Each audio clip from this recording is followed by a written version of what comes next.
เจ้าสบายดีวันนี้เขาก็จะมาเล่าถึง thesis เนาะในขั้นตอนสุดท้ายก็คือว่าได้แก่เหตุการณ์ defense เนาะการ defense ก็คือว่าเป็นการจบในหลักสูตรปริญญาโทแล้วเนาะครั้งสุดท้ายหลังจากที่ว่าเขาเขียนบทเองแล้ว เฮ็ดเล่นแล้วมา defense ครั้งสุดท้ายเนาะการเฮ็ดโครงการบทโครงการจบชั้นของเขาเนาะหรือว่าภาษาไทยเป็นห้องว่า thesis เนาะแล้วในหัวข้อนี้ก็เขาก็บ่ได้ทำการเปลี่ยนหัวข้อแต่อย่างใดเนาะก็คือเป็นการปรับปรุงระบบป้องกันสายส่งและการแกว่งของกำลังไฟฟ้าอยู่ที่สถานีท่าเวียงของประเทศสาธารณรัฐประชาธิปไตยประชาชนลาวเขาเนาะเจ้าเองชื่อว่ารัตนาสวยเวียนวงเนาะโดยมีที่ปรึกษา advisors แมนทานคมสันหงสมบัติ Department of Electrical Engineering Faculty of Engineering เกษตรศาสตร์ University Bangkok Thailand เนาะแล้วหัวข้อเป็นภาษาอังกฤษก็แม่น Improvement of Light Protection System and Power Swing at Thao Vieng Substation of Laos People Democratic Republic เนาะสำหรับเอาไล่หรือว่าโครงทางของบทโครงการจบซ้ำกับมีอยู่6พาร์ทเนาะก็คือมี Introduction Objectives Literature Review Materials and Methods แล้วก็ Results and Discussion แล้วก็สุดท้ายก็เป็น Conclusions and Recommendations เนาะซึ่งบทเขียนเป็นภาษาอังกฤษก็เลยต้องว่าเป็นภาษาอังกฤษเนาะซึ่งข้อที่1ก็เป็นคำนำเนาะ2ก็เป็นวัตถุประสงค์3ก็เป็นการทบทวนเนื้อในเอกสารต่างๆเนาะที่เกี่ยวข้องมีไผเฮ็ดหยังมาก่อนบ่ต่างๆเนาะแต่ละอย่างแล้วก็ Material แล้วก็วิธีการแล้วก็5แล้วแม่น Results ก็คือผลที่ได้รับแล้วก็วิเคราะห์ผลเนาะ Discussion แล้วก็สุดท้ายก็มาสรุปได้ว่าการเขียนบทของเรามันมีความสำคัญอย่างไรเนาะแล้วก็มีคำแนะนำเพิ่มเติมเนาะเจ้าในพาร์ท Introduction ของเรานี่เนาะก็คือว่าพาร์ทนี้เราจะเว้าถึงการนำเสนอเกี่ยวกับปัญหาที่เราสิทำการศึกษาแก้ไขนั่นเนาะเราจะเฮ็ดหยังอยู่ไสเราก็ต้องได้กล่าวถึงประวัติความเป็นมาของบริษัทของเราก่อนเนาะเพราะว่าเราจะทำการแก้ไขอยู่ในพาร์ทของEDL ของเราเนาะก็คือเราก็จะมารู้จักกับ EDL ก่อนว่าเป็นอย่าง EDL ก็เป็นรัฐวิสาหกิจหนึ่งที่ขึ้นกับกระทรวงพลังงานและบ่แฮเนาะและ EDL ก็เป็นเจ้าของและดำเนินการผลิตส่งจ่ายจำหน่ายเนาะในประเทศแต่ก็ส่งออกต่างประเทศเนาะอันนี้คือประวัติของ EDL แล้วปัญหาของ EDL ก็เป็นว่า power oscillation หรือว่า power swing เนาะการแกว่งของกำลังไฟฟ้าก็เป็น1ปัญหาที่เฮ็ดให้ EDL นี้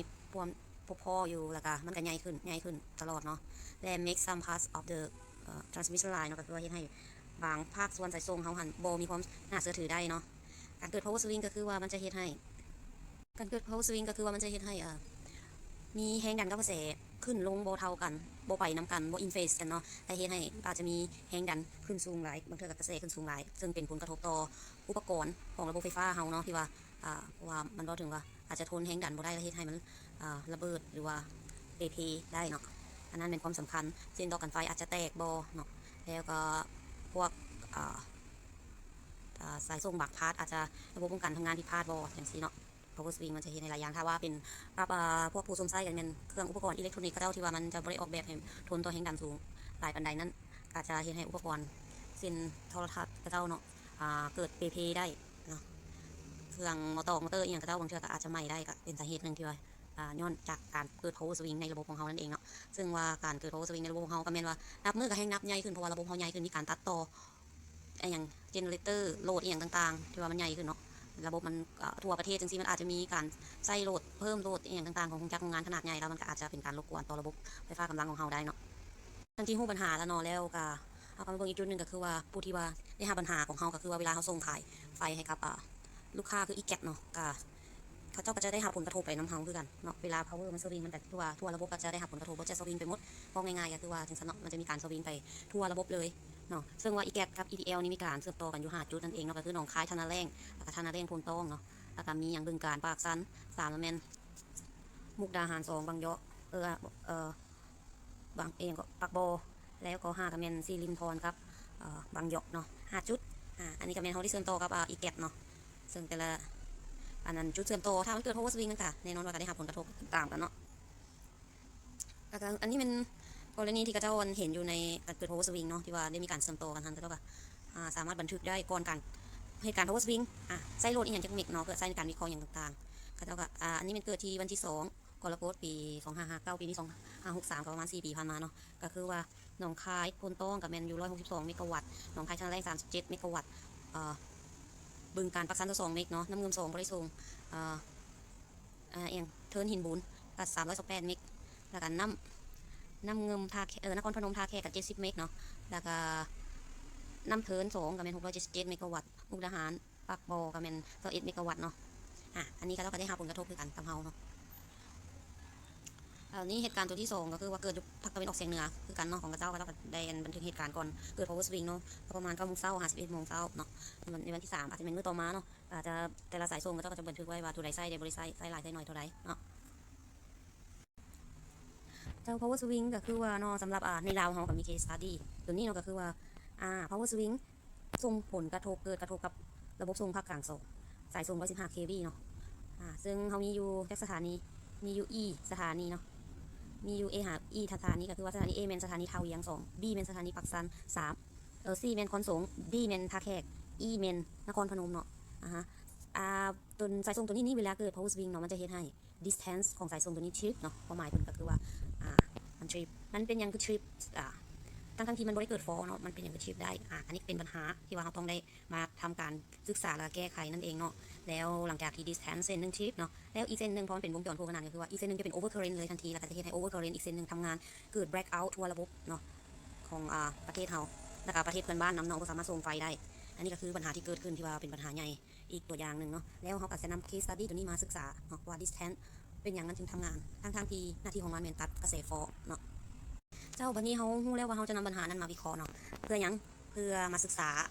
การเกิดการแกว่งของกำลังไฟฟ้าในสายส่ง115 kV นี่อยู่ที่สถานีท่าเวียงตะคาย EDL เขานี่เนาะระบบส่งภาคกลาง2นี่ที่ว่าเชื่อมต่อกับสถานีท่าแขกด้วย2สายส่งนี่เนาะเพื่อมาศึกษาว่าสั้นไปหาสาเหตุต่างๆ2แมนวิเคราะห์ว่าเป็นอย่าง distance จึงทำงานผิดพลาดเนาะย้อนการเกิด power swing 3กับแมนเพื่อจำลองสถานีท่าเวียงหันเข้าไปในและตะคายของสถานีท่าเวียงเนาะเพื่อยังเพื่อไปวินิจฉัยโรควินิจฉัยถึงสาเหตุในด้วยโปรแกรมที่ใส่เลนเนาะแล้วก็ซีแมนเพื่อลดการเกิด power swing นั่นว่าให้มันมีการควบคุมที่เหมาะสมเพื่อให้ระบบเกิดการควบคุมที่เหมาะสมเพื่อให้เกิด power swing ขึ้นมาได้เนาะขนาดใหญ่แล้วก็5ก็แมนเพื่อต้องหาวิธีแก้ไขสายส่งที่ได้รับผลกระทบอันนี้ก็แมนคือจุดประสงค์ของเราที่ว่าเราจะแก้ไขปัญหาเนาะแก้ไข case study ของเรานี่คือจุดประสงค์ที่เราจะเว้าถึงเนาะ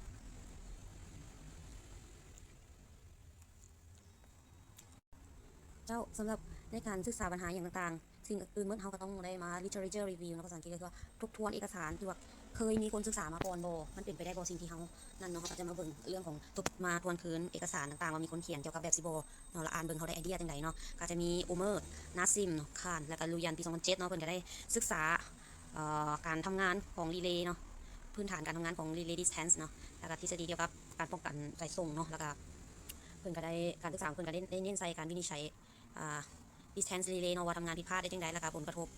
ของการรบกวนส่งผลกระทบต่อ distance จังไดเนาะแล้วก็ power swing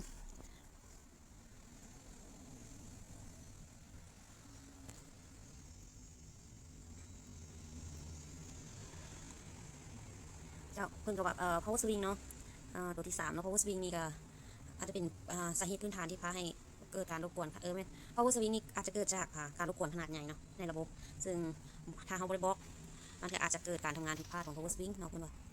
แล้วก็เฮ็ดให้เจนท่านตัดตัวเองออกแบบบ่ได้ตั้งใจเนาะแล้วก็4แม่นแล้วถ้าว่าเราบ่หลีกเลี่ยงอันจากเจเนเรเตอร์อาจจะเกิดความเสียหายเนาะถ้าว่า power swing แต่เราก็ยังบ่ตัดเจนบ่อย่างกับเจนเนาะเจนอาจจะเกิดความเสียหายได้หรือว่าเครื่องจักรเนาะแล้วก็เพื่อหลีกเลี่ยงdistance ทำงานผิดพลาดเนาะหรือรีเลย์ตัวอื่นทำงานผิดพลาดช่วงเกิด power swing พวกเขาต้องศึกษาปัญหาพื้นฐานเนาะเรื่องการทำงานการกดจับเนาะหาวิธีหลีกเลี่ยงมันแล้วก็แมนเหตุการณ์รีเสิร์ชเกี่ยวกับการ blocking power swing เนาะแล้วก็มาที่เจอรีวิวอีกตัวนึงก็คือว่าปี2004ก็มี H. Asgharian เนาะแอบยานี่เนาะแล้วก็คนอื่นๆเนาะปี2004เพิ่นก็ได้ศึกษาคือกันเพิ่นก็ได้ศึกษาเรื่อง power swing นี่คือกันเนาะก็คือว่า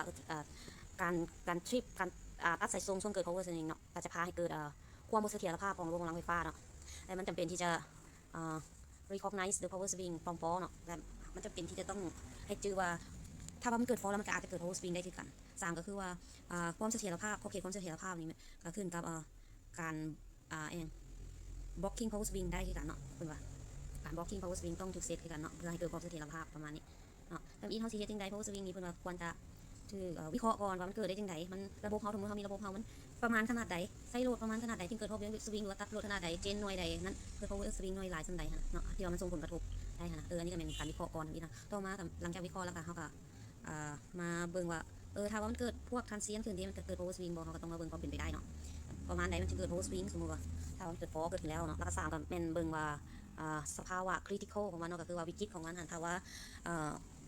ระบบที่ว่าถูกรบกวนเนาะจะมีความเสถียรภาพอยู่ประมาณดุลปานใดหมายถึงว่าเนาะมันจึงถ้าว่าเฮาบ่มีการแอคชั่นบ่มีการเฮ็ดหยังเบิดนะระบบเฮาจะนั้นยังอยู่ได้ดุลปานใดหมายว่าจักวินาทีบ่หยังต่างๆเนาะอันนี้คือขั้นตอนการศึกษาของกระเทาแล้วก็สุดท้ายก็มาตั้งค่าให้รีเลย์ว่าควรสิเฮ็ดแนวใดให้มันตัดตัวใดอย่างต่างๆวางแผนเนาะรีเลย์สกีมว่าให้มันทำงานอย่างถูกต้องกันไปเพื่อช่วยความเสถียรภาพของระบบอันนี้เนาะของอาร์สคาเรียนที่เราได้กล่าวแล้วก็ปี2016ก็ยังมีคนศึกษาอยู่เนาะซึ่งว่าหลาย10ปีแล้วก็เพิ่นก็ศึกษามาเรื่อยๆเนาะจนฮอดปี2016กับ AT Matthew และคนอื่นๆเนาะร่วมกันศึกษาพร้อมเนาะก็คือว่าเพิ่นก็ว่า1ก็เป็นระบบปัจจุบันนี้ใช้การติดตามและควบคุมตะข่ายใส่ทรงเป็นระบบ SCADA เนาะแล้วก็ SCADA นี่มันได้สังเกตว่าเป็นการเบิ่งไดนามิกของระบบกำลังไฟฟ้าบ่สามารถเฮ็ดได้อย่างมีประสิทธิภาพด้วยการใช้ระบบ SCADA เนาะพอมีการ sampling rate ต่ำคือเอาค่ามานะได้บ่หลายเนาะซึ่งมันต้องใช้ค่าอย่างต่อเนื่องหลายที่สุดสำหรับการนั้นวิเคราะห์ power swing เนาะซึ่งเพิ่นว่าระบบ SCADA นี่ใช้บ่ได้เนาะ2นี่เพิ่นว่าแต่ตัวอย่างการเปลี่ยนแปลงในการติดตามตะข่ายการกวาดจับฟอและมอสมอสมอสสายไฟเนาะหลังการวิเคราะห์การรบกวนสามารถสำเร็จได้ด้วยการแนะนำนวัตกรรมซินโครเฟเซอร์อีกครั้งหนึ่งที่ว่า PMU เนาะคุณว่าถ้าว่าอยากวิเคราะห์อย่างได้ช่วงออฟกิดหรือว่าออนไลน์อย่างต่างๆนี่เขาต้องใช้ PMU เนาะนี่เป็นนวัตกรรมใหม่ที่ว่าสามารถอันนั้นได้วัดจับมอนิเตอร์ริงระบบได้เนาะแล้วก็3ก็แม่นเมื่อ PMU นี้ถูกนำใส่ในตะข่ายเนาะการขึ้นลงหรือว่าไดนามิกของตะข่ายสามารถติดตามได้ระดับ2เนาะย่อยจากศูนย์ควบคุมว่าซั่นไปแปลว่ามันถือกันมันกดจับได้เนาะต่อจากศูนย์ควบคุมเฮานี่แล้วก็ฟอในระบบกำลังไฟฟ้านี่ง่ายที่จะวินิจฉัยอีกเพราะ PMU นี่มันสามารถวินิจฉัยได้เลยว่าเป็นฟอเป็นอย่างก่อนเนาะโดยที่ให้เห็นว่าการเปลี่ยนแปลงในฐานข้อมูล PMU นี่นำใช้วิธีประมวลทางสัญญาณที่ขึ้นกับเว็บเล็ตโดยขึ้นกับเวลากับความถี่เนาะอันนี้ที่ว่าเพิ่นใช้ PMU ที่ว่ามันใช้ข้อมูลเพื่อวินิจฉัยวันนี้จีเป็นเครื่องซอฟต์แวร์ใหม่ได้พัฒนาให้กวดจับกันแปลสัญญาณPMU และจำแนกการรบกวนขึ้นกับสัญลักษณ์ที่เกี่ยวข้องกับแต่ละการรบกวนเนาะซอฟต์แวร์มันมีซอฟต์แวร์มาอยู่ในตัวมันถ้าว่ามีสัญญาณแบบนี้มันจะบอกว่าเป็นฟอลแบบใดอย่างต่างๆเนาะ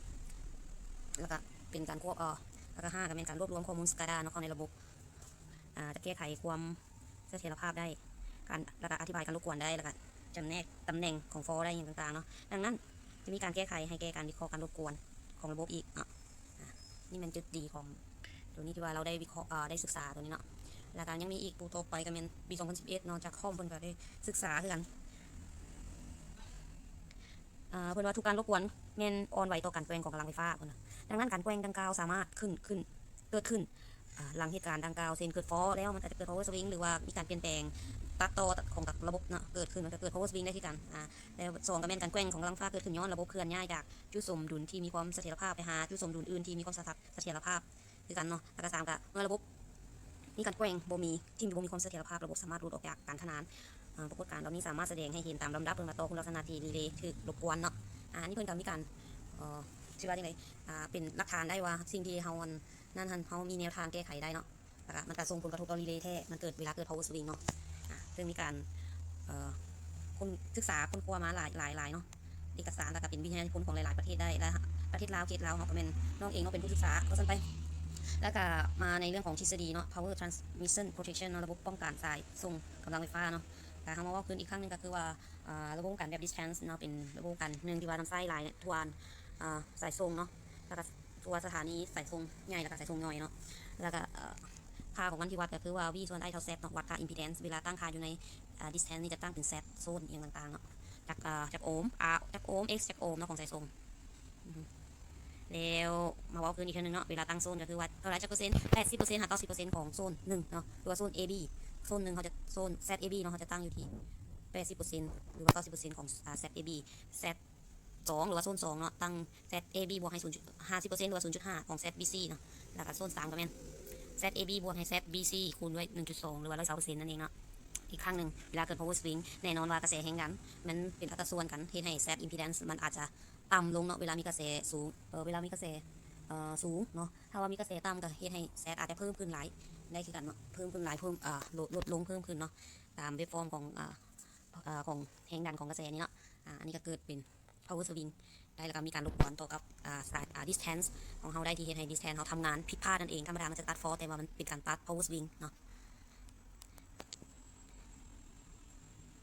แล้วอันนี้ก็เป็นactive power แล้วก็ reactive power เนาะเส้นทำอีกแต่จะเป็น เส้นแห่งดันเนาะเส้นตัวที่สองจะเป็นเส้นกระแสเนาะสังเกตว่าเวลาเกิด power swing เนาะแห่งดันกับกระแสจะไปคนละทิศทางเนาะแห่งดันจะสูงขึ้นแต่กระแสจะลดลงประมาณนี้เนาะ2 curve 2เส้น curve ทำอีกนี่เนาะแล้วเขาได้กำลังที่ว่าเป็นการล้างการแกว่งเนาะก็จะเป็น2เส้นนี่เนาะเป็นมีทั้งว่าแล้วก็มีทั้งพี่เนาะเส้นสีฟ้าเป็นพี่เส้นสีฟ้าเป็นว่าเนาะแล้วเกิดการแกว่งของกำลังไฟฟ้านี่จะสังเกตเห็นว่าพี่คิวนี่ก็เวลามีมันก็จะมีหลายมีน้อยเนาะต่างกันขึ้นกับมุมของแห่งดันกับกระแสนั่นเองเนาะอันนั้นคือเส้นแสดงที่ว่าเกิดเส้นเคิร์ฟของ power swing เกิดขึ้นเนาะก็จะเห็นหน้าตาของ power swing ได้แบบนี้แหละเนาะอันนี้คือกำลังกันแกว่งแต่ปกติใส่โหลดแล้วทำแกว่งนี่มันจะถ้าบ่มีการแกว่งนี่มันจะคงทีมันจะนิ่งไปเลยซื่อไปเลยแต่ถ้าว่าบ่คงทีมันมีการแกว่งของกำลังนั่นเองเนาะมันบ่เป็นเส้นซื่อเนาะแล้วเขามาเบิ่งว่าเขามาสรุปได้เนาะก็คือว่าอย่างสรุปได้ตามโฟล์ชาร์ตตัวนี้วิปโฟล์ชาร์ตเนาะโดยย่อก็คือว่าระบบป้องกันเขานี่เกิดการถูกรบกวนเนาะที่ว่าสายส่งเขาถูกรบกวน system disturbance การรบกวนของระบบเขามีอย่างไงมีการตัดต่อไล่มีการปลดเจนต่อเจนมีการขนานเจนมีการปลดโหลดลดโหลดลุดโหลดปลดการนั้นลุดโหลดปลดบ่มีโหลดบ่ได้ใส่โหลดแล้วครับมีการนั้นใส่โหลดเกิดขึ้นเนาะตัดต่อโหลดตลอดเวลานั่นเองก็คือ system disturbance เขาสรุปได้ประมาณนี้นี่แล้วมันได้ส่งผลกระทบให้กับสายส่งเขาแล้วก็สายส่งเขาก็คือฮู้กันว่ามีระบบป้องกันนะ system protection แน่นอนว่าเขาก็ต้องไปเบิ่งเรื่องของค่า setting ของระบบป้องกันของเขาเนาะแล้วก็มีการ blocking อย่างต่างๆบอกเพื่อวางแผนว่าให้มีความเสถียรภาพเกิดขึ้นเนาะให้มันมีความเสถียรภาพเขาต้องมีการบล็อกมันบอเนาะสมมติตัว distance relay นี่อาจจะมีการบล็อกเพราะว่ามันจะทำงานผิดพลาดเองมันตัด power swing เนาะโมเมนต์ฟอร์แล้วระบบป้องกันก็จะมาเว้าถึงการควบคุมระบบป้องกันแล้วก็การติดตามระบบป้องกันเนาะว่าเขาตั้งค่าอย่างถูกต้องระบบเนาะอันนี้คือเป็นปัญหาที่ว่าเขาต้องสรุปได้ในสำนี้เนาะอันนี้มาเบิ่งเรื่องของทฤษฎีที่เขานำเสนอเนาะเป็นว่า power swing เกิดขึ้นนี่หลักการเพื่อกวดจับเนาะ power swing เป็นหน้าตาแบบซี่เนาะ like a quadrilateral อย่างไรเนาะเป็นหุ้มซีเจซากเนาะมีทางในกับทางนอกที่ว่าเขาต้องเล็กตั้งเพื่อให้กวดจับ power swing เนาะเวลามันมีการผ่านเข้ามาในโซนเนาะเข้ามาในเส้นขอบเส้นขอบนอกเนาะมันก็แล้วมันจะนับแล้วมันไปผ่านอีกเส้นขอบในมันก็จะนับเนาะว่ามันใช้เวลาอย่างเท่าไหร่เนาะแล้วก็มันเวลานั้นมันผ่านออกไปมันก็จะส่งสัญญาณบอกว่า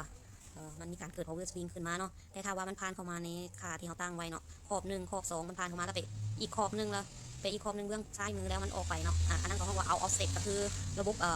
บ่มีความเสถียรภาพแล้วรุดออกจากระบบแล้วเนาะแต่ถ้าว่ามันกลับมาแล้วมันออกไปคืนให้เป็น power swing เนาะ stable and unstable power swing เนาะคือเขาสามารถแต้มออกมาได้เนาะอันนี้อยู่ในหน่วย distance relay เป็นวาดไว้เนาะซึ่งว่าอยู่ใน distance เนาะเพิ่นก็จะมีบล็อกไดอะแกรมได้แบบนี้เนาะตั้งค่าโซน1โซน1โซน2เนาะแล้วกันโซน in โซน out อย่างต่างๆของเพิ่นเนาะเข้ามาแล้วก็มีบล็อกถ้าว่ามันเข้ามา2ค่าเนาะมันจะใช้เวลาแล้วก็ไปวิเคราะห์ตามการวิเคราะห์ของลูกอันนี้เนาะแล้วจนข้อสุดท้ายก็เป็นกวดโพเป็น power swing เกิดขึ้นเนาะเพิ่นอันนั้นที่เป็นบล็อกกวดจับนี่เราตามเขาอธิบายแล้วฮุกกองลุมนี่เนาะบล็อกไดอะแกรมอยู่ลุมนี่เป็นการกวดจับ power swing แบบ3 phase เนาะแบบแต่ละเฟสก็ได้ตัวถึงกันเป็น1เฟสตัวลุมกันเป็นแบบ3เฟสเนาะแล้วในที่ซีของเขาขอบเขตที่เขาจะศึกษากันเป็นมีลิมิตอยู่ที่ว่ามีขีดจำกัดอยู่ว่าเขาจะ investigation เนาะก็คือว่าสืบหาการทำงานของรีเลย์ผิดพลาดได้จังใดของสายส่ง115 kV สถานีทาวเวียงเนาะแล้วก็เพื่อcover all protection interruption along the transmission line เนาะเพื่อรักษาบ่ให้มันมีการขัดข้องของระบบป้องกันเนาะแล้วก็ simulation เขาก็จะมีการจำลองการศึกษาของเขาในโปรแกรม Excel เนาะนี่ขอบเขตการศึกษาของเขาแล้วก็ research expectations ก็คือว่าความคาดหวังต่องานวิจัยนี่ก็จะมีเพื่อแก้ไขความรู้ของเขาเนาะเพื่อ improve ก็คือว่าปรับปรุงความรู้ความเข้าใจของทฤษฎีเกี่ยวกับการ blocking power swing เนาะแล้วก็เพื่อลดการผลกระทบของลูกค้าจากไฟดับหันเนื่องจากการเกิดการทำงานผิดพลาดของ relay distance เนาะแล้วก็เพื่อนำเสนอผลที่ได้เนาะให้ to EDL เพื่อแก้ไขปัญหาระบบป้องกันยุทธศาสตร์นี้ทาวเวียนทางสารทุกละเอียดเพื่อสร้างความน่าเชื่อถือได้ของระบบป้องกัน distance relay ของเขาเนาะแล้วก็ to have EDL system more stability ก็คือว่าเพื่อให้ระบบของเขามีความเสถียรภาพหลายขึ้นเนาะมีความมั่นคงหลายขึ้นอันนี้คือการคาดหวังที่ว่าเขาเห็นงานวิจัยตรงนี้ออกมาเนาะmaterial ที่เขาใช้ก็คือจะมีอย่างเครื่องมืออุปกรณ์ที่เขาใช้มีอย่างนี้เนาะมีคอมพิวเตอร์1 หน่วยมีใช้ Word Excel ในการเขียนเนาะ Microsoft Windows 10 operating system เนาะแล้วก็มี Microsoft Office แล้วก็มีโปรแกรมเนาะที่ว่าเขาใช้ เมธอดวิธีการของเขาก็คือว่าเนาะเขาก็จะทำงานตามโฟล์ชาร์ตตัวนี้เนาะสเต็ปขั้นตอนการวิเคราะห์ distance relay เนาะด้วยการ simulation dynamic simulation เนาะการใช้ dynamic simulation ก็คือเขาก็เริ่มกับแม่นใส่ข้อมูลใส่นั่นต่างๆเนาะ single line diagram substation layout protection scheme parameters gen transmission structure protective setting อย่างเนาะเขาข้อมูลที่เขาไปเก็บมาแล้วก็เอาศึกษาปัญหามาแล้วเขาก็นำมาโมเดลอยู่ในโปรแกรมที่ใช้เล่นเนาะนำมาป้อนค่าใช้ในโปรแกรมแต้มในโปรแกรมอย่างต่างๆล่ะมาสร้างเหตุการณ์เกิดขึ้นเนาะมาวินิจฉัยเบิ่งว่ามันเกิด power swing หุ้นแห้งขนาดใดใหญ่น้อยเวลาตัดโหลดเพิ่มโหลดเหตุทุกอย่างก็คือการ steady state นั่นเองเนาะ steady state แล้วก็อีกภาวะ transient บอกเนาะ steady state ก็คือว่าภาวะปกติแล้วก็มีการ small signal ก็คือว่าเพิ่มโหลดอย่างต่างๆขนาดน้อยขนาดใหญ่เพิ่มโหลดหรือว่าตัดต่อเจนน้อยเจนใหญ่ออกเนาะมันจะเป็นเท่าไหร่มันจะเกิด power swing น้อยหลายปานใดเนาะก็คือว่าเขาจะมาทำการ simulation อยู่ในจุดนี้แล้วก็ผลที่เขาได้รับถ้าว่าเขาพอใจเนาะเขาก็จะนำไปคุ้มครองถือว่าโครงการของเขาหยุดได้เนาะเขาพอใจต่อการคุ้มครองการควบคุมระบบของเขาแล้วก็คือว่าเขาว่ามันจะมีวินาทีเขาสิบอกเขาวางแผนได้โอเคแล้วเขาลั่นไปแล้วเขาก็เบิ่งว่ามันมีความเสถียรภาพแล้วเขาก็นั่นแหละเขาก็พอใจแล้วเขาก็ถือว่าโครงการของเขาหยุดถ้าว่าเขายังแก้ไขบ่ได้เนาะก็คือว่าเขากลับไป simulation เบิ่งใหม่นั่นเองเนาะแล้ววันนี้วิธีการวิจัยของเขาเนาะก็คือเขาแต้มซิงเกิลไลน์เจ้าเขาก็มีซิงเกิลไลน์ไดอะแกรมเขาไปเก็บข้อมูลมาเขาก็จะได้ซิงเกิลไลน์ไดอะแกรมอย่างนี้เนาะก็คือว่าสถานีท่าเวียงของระบบส่งภาคกลาง2เนาะตะข่าย115ที่เชื่อมต่อกับสถานีท่าแขกที่มี2สายส่ง2วงจรเนาะตามรูปแล้วก็สายส่งนี่ยาวอยู่304 กิโลเมตรเนาะแต่สถานีท่าแขกก็ได้เชื่อมต่อกับวิกเก็ตการไฟฟ้าของไทยเนาะถือเป็นระบบใหญ่ปัญหารวมกับเป็นเวลาที่ว่ามีปัญหาเกิดขึ้นในระบบเนาะเกิดจาก power swing กับเป็นช่วงที่ว่ามีฝนตกฤดูฝนนั่นเองเนาะก็คือจะเกิด power swing หลายที่สุดขึ้นว่าเนาะปัญหาที่ว่าเกิดขึ้นแล้ว power swing นี้จะมาส่งผลกระทบต่อ distance relay อยู่สถานีท่าเวียงเนาะให้มันทำงานผิดพลาดนั่นเองเจ้าอันนี้ก็คือว่าผลที่ house simulation ในโปรแกรมเนาะจากสถานีท่าเวียงหาสถานีปักสันเนาะ distance ตัวนี้ทำงานเนาะก็คือว่า first case ก็คือว่า case ทำอิฐก็คือว่าเขาก็ใส่ฟอเข้าไปเพราะว่าการศึกษาของเขาเนาะเขามี external grid แล้วก็เขาก็มีสิว่าอะไรข้อมูลของเจนนะเขาจะจำลองแบบใส่คอนโทรลเลอร์อยู่ในโปรแกรมเนาะจะบ่แม่นคอนโทรลเลอร์ตัวจริงเพราะฉะนั้นมันค่อนข้างจะมีเสถียรภาพหลายที่สุดมันจะปรับได้ไวที่สุดเพราะฉะนั้นเวลาเขาศึกษาความเสถียรภาพของระบบถ้าว่าปกติเนาะเพิ่มโหลดตัดสายส่งอย่างต่างๆมันจะบ่แกงหลายเนาะและกรณีที่มันเก่งนี่ก็คือว่าใส่ทันเซียนนั่นเองใส่ทันเซียนคือใส่ฟอให้มันเนาะก็คือว่ามันจะเกิดการแกว่งแต่ว่าใน100 มิลลิเซกนี่มันหมายถึงว่าหลังจากที่ระบบป้องกันเขาทำงานแล้วสายส่งกลับมาใช้งานในปกติเนาะใน100 มิลลิเซกนี่การแกว่งของกำลังไฟฟ้าเขานี่จะแกว่งบ่หลายแล้วก็กลับเข้ามาสู่จุดโหลดได้คืนหมายถึงว่าอยู่มองสมไซได้คืนจะเฮดไฮดิสแทนซ์รีเลย์ของเขานี่ทำงานปกติเนาะถือว่าโปรแกรมเขาโซนมันแล้วมันจะบ่ทำงานในกรณีมีฟอล100 มิลลิเซกแต่ถ้าว่ากรณีที่2เนาะเขาใส่ฟอเข้าไปในฟอแบบ3 เฟสเนาะในบัสท่าเวียงสถานีท่าเวียงเลยเนาะเป็นเท่าใดแน่นอนว่า power swing เขาก็จะแกว่งเนาะใส่ฟอมันก็จะแกว่งอยู่ในโซนคือกันแกว่งหลายอีกเนาะถ้าว่ารีเลย์อยู่นี่เห็นกับรีเลย์ตัวนี้ก็ถือว่าทำงานคือกันเพราะว่าเวลาเขาใส่ฟออยู่สถานีท่าเวียงมันจะเกิดการแกว่งหลายอันนี้ก็รีเลย์ก็ทำงานเนาะเอาเรื่องการเพิ่มขึ้นของเจนขนาดใหญ่เนาะ big power plant ก็คือว่าเขาลองเพิ่มเมกะวัตต์กำลังสมไซเจนขนาดใหญ่ก็คือว่ามันจะเกิดการแกว่งคือกันการแกว่งก็จะแกว่งเข้าไปในdistance zone ของเขาคือกันเนาะซึ่งว่าอันนี้ก็เฮ็ดให้ distance ทำงานผิดพลาดคือกันเนาะกรณีนี้เนาะก็เป็นกรณีเพิ่มเติมก็คือว่าเขา to simulate in case of power system interruption by switching off external grid ถ้าว่าเขาบ่มีการเชื่อมต่อกับ grid EGAP เนาะคือว่าระบบเขานี่ the simulation show that the power would sway in 212 มิลลิเซกเนาะถ้าว่าเขาตัด external grid แบบ EGAP เขาตัดสถานีนครพนมออกอย่างนั้นเนาะเขาจะเห็นว่าระบบเขาอยู่ได้อยู่412 มิลลิเซกนั่นเองก็คือว่าจะอยู่ได้บ่โดนเนาะแล้วก็เกิดเอา offset ไปเลยถ้าว่าเขาขาดสถานีนครพนมนี่ถือว่าภาคใต้เขาถือว่าใช้บ่ได้เลยเนาะ power swing in the line ท่ายังสู่ท่าแขกเนี่ยถือว่าเกิดpower swing เอา offset ไปเลยล่มเลยภายใน412 มิลลิเซกเพราะนั้นเขาบ่สามารถที่จะบอกคนในกับกริดอันนั้นนครพนมได้สถานีนครพนมได้เนาะเพราะว่าเขาช่วยเหลือเขาในเรื่องของความเสถียรภาพของระบบเนาะตอนนี้เขาก็มาสรุปได้เนาะก็คือว่าอยาก to complete study of power swing online 15 kV เนาะก็คือเพื่อให้การสำเร็จเนาะสำเร็จการศึกษาของการแกว่งของกำลังไฟฟ้าที่สถานีท่าเวียง15 kV เนาะแล้วก็แนะนำให้ดิสลีหันต้อง activate blocking power swing เนาะต้องมีฟังก์ชัน blocking มันเนาะเพราะว่าเขาเห็นแล้วว่าผลที่เขาได้5,000 เป็นเกิด power swing แล้วมัน effect แน่นอนต่อกับdistance relay ของเราเนาะตามเส้นแสดง RX diagram ครับจะมีการแกว่งของกำลังไฟฟ้าเข้าไปในโซนเนาะแน่นอนว่า distance ของเขาจะ trip แน่นอนเนาะเพราะนั้นเขาจึงทางบล็อกเพื่อลดพรสายส่งถึงตัดขาดซึ่งเนี่ยจะเฮ็ดให้มีความเสี่ยงต่อความเสถียรภาพและบ่มีความน่าเชื่อถือเนาะ2ก็แม่นสรุปได้ว่าการวิเคราะห์ distance maloperation เนาะการทำงานผิดพลาดของ distance นั้นการวิเคราะห์การทำงานผิดพลาดของ distance สามารถแก้ไขได้ด้วยการsimulation แบบไดนามิกเนาะแล้วก็ระบบกำลังไฟฟ้าของ EDL เนี่ยเกิด power swing ตลอดเวลานะสรุปได้ก็คือว่าเกิดตลอดเวลาแต่ว่าผลกระทบของ power swing มันเป็นการรบกวนขนาดใหญ่เนาะที่ว่ามันเกิดมี power swing ขนาดใหญ่เกิดขึ้นมันเกิดจาก fault หรือว่า external grid หายไปเนาะก็คือว่าสถานีนครพนมที่ว่าเขาใช้งานก็คือว่าเกิดpower swing แน่นอนเนาะตามมันการ simulation ของเฮาเนาะแล้วก็สามมันสรุปได้ว่าการสร้างแบบจำลองการจำลองสถานีท่าเวียงแล้วก็ตะข่ายของสถานีท่าเวียงเนาะอันที่ว่าเขาแต้มในโปรแกรม Design หันสามารถรองรับการรบกวนของระบบและสามารถกำหนดค่าตั้งที่เหมาะสมให้กับสถานdistance relay อย่างไรเนาะแล้วก็ค่า setting หันขึ้นกับเวลาเนาะเราควรจะเซตให้มันทันเวลาเนาะเวลาเกิดฟออย่างต่างๆให้มันทันเวลาแล้วก็power swing ขนาดใหญ่มันเท่าใดจักวินาทีอย่างต่างๆเขาควรจะให้การบอกว่าทำนี้ power swing เข้ามาแล้วมันต้อง delay time เท่าใดมันบ่ให้มัน trip อันใน distance relay เนาะแล้วก็หัวข้อที่ว่าอยากนำเสนอแนะนำเนาะก็คือว่าหลังจากเขาเหตุการณ์บทวิจัยเขาแล้วเนาะเขาก็ฮู้ว่าอย่างระบบที่แท้จริงแล้วหันมันมีหลายปัจจัยกว่าที่ว่าเขา simulation นั้นหลายเนาะการรบกวนอาจจะโมเมนต์แต่ใส่ฟอร์รูทฟอร์ใส่ฟอร์ตัด external grid เพิ่มโหลดเพิ่มเจนลดเจนตัดต่อสายไฟอย่างอาจจะเป็นบ่พอเท่านั้นเนาะยังมีปัจจัยอื่นก็คือว่าคอนโทรลเลอร์ของเจเนเรเตอร์ทำงานบ่มีประสิทธิภาพหรือว่าบ่ถูกต้องเนาะหรือว่าเพราะว่าระบบตัวจริงแล้วมันอาจจะมีการคัดข้องหลายกว่าอยู่ในโปรแกรมเนาะแล้วก็2ก็แม่นเขาสามารถแนะนำได้ว่าที่ตัวนี้เนาะค่าที่ว่าเป็นพารามิเตอร์ของเจนเนาะยังบ่ถือกับตัวจริงก็คือว่าเขาบ่ได้ค่าตัวจริงมาใส่เพราะเจนแต่ละหน่วยอย่างแต่ละนั่นมันต้องได้ค่าต้องฮู้ค่าละเอียดฮู้ค่าความต้าน XD XQ อย่างละเอียดเนาะถึงว่าเขาบ่ได้ไปสามารถไปเก็บมาได้อยู่ซั่นไปเพราะว่าบ่มีข้อมูลแล้วบ่มีเวลาจะมาเอาเนาะเพราะว่าการมาเอานั้นก็ต้องได้ใช้งบไปแต่ละเคือนซึ่งเขาก็ต้องได้ใช้เวลาหลายเขียนใบเสนอเขียนนั่นหาแต่ละเคือนซึ่งว่ามันยุ่งยากซึ่งว่าอันทางโครงการเพิ่นก็บอกว่าตัดปัญหานี้ก็คือว่าใส่ค่าที่อยู่ในโปรแกรมเลยเอาตามโปรแกรมซึ่งว่ามันจะบ่สามารถเปรียบเทียบได้กับระบบตัวจริงเนาะการ simulation ยังบ่สามารถสมเทียบกับระบบตัวจริงได้แต่ว่าเป็นแนวทางได้ประมาณนี้เนาะแล้วก็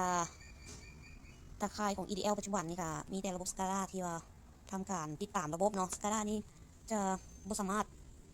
เหมาะสมกับระบบตัวจริงได้เนาะเพื่อเบิ่งความถี่ขึ้นลงอย่างต่างๆ SCADA จะเบิ่งบ่ได้เถื่อแต่ก็ it lacks the real time for 2 or 3 seconds แต่ก็ SCADA นี่มันจะช้ากว่าระบบจริงเป็น 2-3 วินาทีเนาะ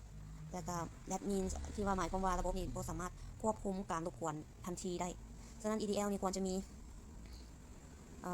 นวัตกรรมใหม่คือระบบแดมโบเนาะแล้วก็แวมนี่เป็นอย่างwide area monitoring system เนาะซึ่งว่าระบบแวมนี้มันจะใช้หน่วย PMU หันเข้ามาเป็น pressure measurement unit เนาะ PMU นี่จะขนานกับระบบ GPS เนาะใช้ระบบ GPS เวลาของมันเป็น20 มิลลิเซกถึงว่าไวหลายเพื่อจะรองรับกับระบบไดนามิกเนาะเพื่อใส่ PMU เข้าไปในการนั้นติดตามพวกระบบไดนามิกเนาะพวกระบบเฮาที่ว่ามันเกิดไดนามิกนี่มันจะรองรับได้SCADAรองรับบ่ได้ว่าซั่นไปเนาะแล้วก็ข้อแนะนำอีกอย่างนึงก็แม่นto avoid the weak system เนาะเพื่อหลีกเลี่ยงระบบที่ว่าอ่อนไหวง่ายนี่ก็คือว่า EDL การสร้างตะข่ายของ EDL นี่ชุดคีปต้องรักษาการเพิ่มขึ้นของโหลดแล้วก็ power supply ดี production progress เนาะต้องเบิ่งในเรื่องของการเติบโตของโหลดและเรื่องของการเติบโตของการผลิตเนาะเวลาเรามีตะข่ายนี่เราจะสามารถส่งหรือว่ารับได้บ่ตะข่ายเราน้อยใหญ่สำใดประมาณนี้เพราะว่ามันจะเฮ็ดให้เกิด power swing ได้กันเวลามุมของ rotor angle เราหั่นมันมิชแมทกันมันผิดเอียงกันหลายหั่นเนาะเกิน60องศาไปแล้วมันก็จะบ่มีความเสถียรภาพว่าซั่นไป EDL power ต่อไปมีอีกแล้วก็ EDL power grid เนาะบ่ควรจะ overload เนาะแล้วก็ power supply ก็ should be in limitation แล้วก็การแรงจ่ายก็ต้องบ่เกินลิมิตบ่เกินค่ากำหนดของมันเนาะ power transmission should not have the congestion ก็คือสายส่งกำลังไฟฟ้าบ่ควรจะมี congestion เนาะแล้วก็บ่มีการบรรทุกเกินนั่นเองแล้วก็ reactive power compensation facility ก็ต้องมีเนาะก็คือว่าต้องมีการ compensate บ่ให้มีว่าแล่นนำสายส่งนั่นเองเนาะบ่ซั่นมุมทางกำลังไฟฟ้าแห่งดรอปลงไปหลายเนาะแล้วก็ควรจะ coordinate ก็คือทำงานร่วมกับการก่อสร้างการเติบโตของโหลดแล้วก็ก่อสร้างตะข่ายใหม่เนาะแล้วก็ power grid dispatch department แล้วก็แขนงจ่ายของสายส่งเนาะหรือ load dispatch หรือว่าพวกศูนย์จ่ายโหลดเนาะชุด strong enough ควรจะมีความแข็งแรงเพียงพอที่จะควบคุมกับpower plant ให้ได้เนาะแล้วก็ the plant should unit แล้วก็หน่วย generator should follow the lead of power network เนาะควรจะ ติดตามการนำหน้าของกำลังของตะข่ายไฟฟ้าเนาะแล้วก็ power plant should pass the dynamic stability ก็คือว่าแผนแต่ละแผนเนาะโรงไฟฟ้าแต่ละโรงงานควรจะผ่านการศึกษาการความเสถียรภาพก่อนเนาะว่าเวลาโหลดเกิดขึ้นตัดโหลดหับโหลดนี่เจนของกระเจ้ามันจะแกว่งหน่อยหลายเป็นไรจะหลุดออกจากระบบบ่อันนั้นเราต้องได้มีการศึกษาเลยค่ะศึกษาเรื่องของทรานเซียนเกิดขึ้นเวลาเกิดฟ้องเกิดขึ้นเนาะเจนของกระเจ้าจะทนได้บ่จะบ่หลุดออกจากระบบเนาะอันนี้เราต้องได้แต่ละแผนต้องได้เหตุการณ์ศึกษาไดนามิกเนาะแล้วก็ to handle the power saturation เพื่อรับมือกับการแกว่งของกำลังไฟฟ้าเนาะการคุ้มครองการคุ้มครองการจ่ายกำลังไฟฟ้าเนาะของระบบส่ง EDL ควรจะมีการจัดการมีคำสั่งแล้วก็มีคู่มือเนาะแล้วก็มีการร่วมมือกันประสานงานกันกับอันนั้น grid operation เนาะก็คือกับพวกสถานีต่างๆครับและ follow the principle of energy เนาะก็คือยังติดตามแนวคิดอย่าง conservation ระบบป้องกันเนาะระบบป้องกันพลังงานแล้วก็สิ่งแวดล้อมต่างๆต้องสิว่าจังไดต้องมีการกวดกาบ่ให้ตะข่ายเฮาเกิดการขัดข้องได้ง่ายนะทั้งที่เฮาฮู้ว่าฟอมันเกิดจากอย่างลมพายุพัดใส่หรือว่าต้นไม้พัดใส่อย่างต่างๆเราก็ต้องมีการป้องกันตรงนั้นเพื่อบ่ให้มันเกิดฟอเกิดขึ้นเป็นการป้องกันพื้นฐานเนาะต่อจากระบบป้องกันที่ว่ามันป้องกันที่ว่ากรณีมันเกิดปัญหาขึ้นแท้ๆมันต้องได้มีอย่างเขาห้องว่าระบบสำรองที่ว่าเป็นระบบป้องกันตัดต่ออย่างต่างๆแต่ว่าระบบป้องกันหลักของเฮาก็สิแม่นพวกไปตัดต้นไม้ไปบำรุงรักษาสายส่งของเฮากวดดอกกวดไล่เนาะต่างๆกวดสายดินอย่างต่างๆเนาะก็คือเป็นทางด้านสิ่งแวดล้อมที่ว่าเฮานั่นเนาะเจ้ามาฮ้อนนี่ก็ถือว่าขอจบสำหรับการเฮ็ดบทของน้องกับข้อเขตหรือว่าลักษณะการวิเคราะห์ผลอย่างต่างๆก็จะเป็นลักษณะศึกษาความเสถียรภาพแล้วก็เบิ่งผลกระทบของดิสแทนเนาะมันทำงานผิดพลาดแท้บ่ก็คือว่าที่เขาได้เห็นมันผิดพลาดแท้แล้วก็กรณีใดที่ผิดพลาดต่อแล้วก็เกิดกรณีใดที่รุนแรงสุดเขาก็ได้ยกเอามาเป็นตัวอย่างอยู่ในนี้แล้วแต่กรณีอื่นๆที่ว่ามันน้อยหลายที่ว่าบ่มีการแกล้งให้เห็นเนาะเจ้าที่ว่าเบิดตัวนี้เนาะเข้าใจ